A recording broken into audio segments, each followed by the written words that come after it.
Pemirsa, Anda masih bersama kami dalam Berita TVmu. Polemik kebijakan yang dikeluarkan oleh Kementerian Pendidikan dan Kebudayaan Republik Indonesia khususnya terkait Peta Jalan Pendidikan Nasional 2020-2035 terus menuai respon dan catatan kritis dari sejumlah pihak. Bahkan di lingkungan Persyarikatan, roadmap pendidikan ini mendapat perhatian serius, mulai dari pimpinan pusat hingga ranah penyelenggara pendidikan di sejumlah amal usaha Persyarikatan. Di antaranya dari Wakil Rektor Universitas Muhammadiyah Tangerang Desri Arwen yang menyampaikan sejumlah catatan kritis terkait Peta Jalan Pendidikan Nasional dan poin akomodasi frasa agama yang semestinya hadir dalam setiap kebijakan yang dikeluarkan oleh pemerintah. Nah, berikut penuturan selengkapnya untuk Anda. Jadi dalam Peta Perjalanan Pendidikan Indonesia yang ternyata setelah dibaca itu ada kekosongan kata agama dalam uraian tersebut, dalam buku tersebut itu. Maka di sini Kementerian jujur saja dan fair saja bahwasanya itu sangat sangat jauh dari fitrah orang Indonesia gitu, dan balik orang yang dikenal orang beragama gitu. Jadi menghilangkan kata beragama ini merupakan sesuatu yang membuat kita kehilangan ruh dan substansi dalam kehidupan ini, karena fitrahnya manusia itu memang beragama. Jadi dalam sejarah keberagaman dari mulai manusia kuno pun konsep beragamaan sudah ada dalam diri manusia itu. Jadi menghilangkan kata agama itu sesungguhnya menghilangkan fitrah dan substansi serta spirit dari kehidupan itu sendiri gitu. Maka dengan demikian seluruh konsep yang ada dalam buku tersebut dikaji ulang dan fair saja. Kalau memang itu ada kelalaian, ada kehilafan, ya wajar, karena al-insanu makanul khata' wa nisyan. Manusia itu tempatnya lupa dan salah, jadi wajar saja. Jadi nggak usah harus berbelit-belit alasan ini dan itu gitu. Dan kami rasa ini merupakan konsekuensi dari kebersamaan kita sebagai anak bangsa yang saling mengingatkan antara satu dengan yang lainnya. Jadi jangan merasa ada maksud apa-apa.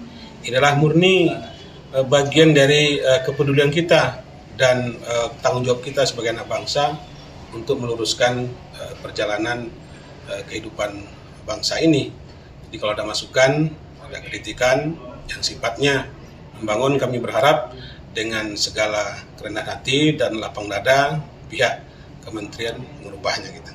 Karena negara berdasarkan kepada ketuhanan yang Maha Esa, itu dalam Undang-Undang Dasar 1945. Dan negara ini juga diproklamirkan, didirikan atas rahmat Allah yang Maha Kuasa gitu. Jadi kehidupan keberagamaan sudah tidak bisa dipisahkan dari kehidupan bangsa Indonesia sendiri.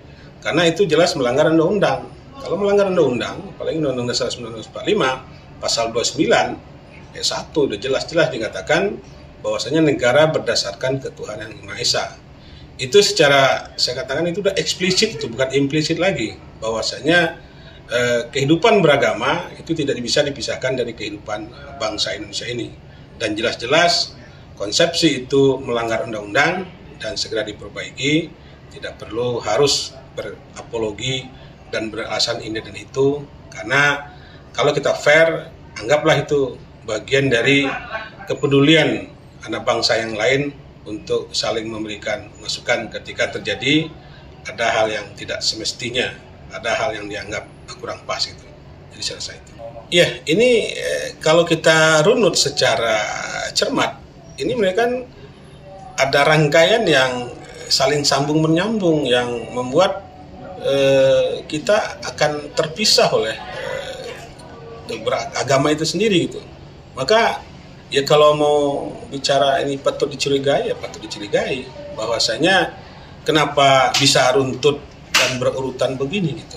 Maka kita berharap semua elemen anak bangsa ini, mari kita cermat-cermat dalam mensikapi segala apa konsepsi kehidupan yang ditawarkan, sehingga kita tidak terkecoh dalam agenda yang benar-benar membuat bangsa ini menjadi lemah dan lupa sebagai jati dirinya sebagai negara yang berdasarkan kepada ketuhanan yang Maha Esa gitu. Jadi ini menurut saya pantas ya untuk dicurigai, pantas untuk diduga bahwasanya ada agenda gini gitu. Namun tetap kita berprasangka baik. Mungkin ada elemen lain yang sesungguhnya pengen membuat suasana yang beda. Namun kalau seandainya ada elemen lain juga yang mengingatkan itu ada salahnya, ada yang perlu diluruskan, juga dengan lapang dada, dengan pikiran terbuka itu juga diterima gitu. Maka dengan demikian rentetan peristiwa yang kita lihat sambung menyambung ini ya ini pantas untuk dicurigai dan kita harus waspada, meningkatkan kewaspadaan kita untuk menjaga bangsa ini dari rongrongan atau agenda yang ingin sesungguhnya membubarkan bangsa ini sendiri. Karena kalau suatu bangsa sudah tidak ada keberagaman lagi, itu rawan sekali bangsa itu untuk diombang-ambingkan di sana sini. Sudah ada prinsip lagi dalam kehidupan berbangsa dan bernegara ini.